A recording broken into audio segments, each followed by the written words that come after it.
Welcome. This short tutorial will be showing you how to approve timesheets here in Zoho People. Alright, so first up, as you can see here, we have the notification section right here at the top right. And also, when you go to the home section, you have the approval section as well. And when you go ahead over to time tracker, right here under team and timesheets, just make sure to select pending. Like so, you'll be able to see the timesheet approval request as well. So what you'll do is just basically click on it. All right.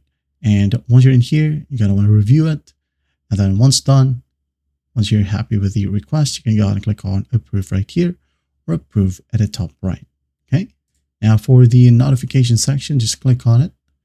And then once done, click on the request. And here we have the check mark.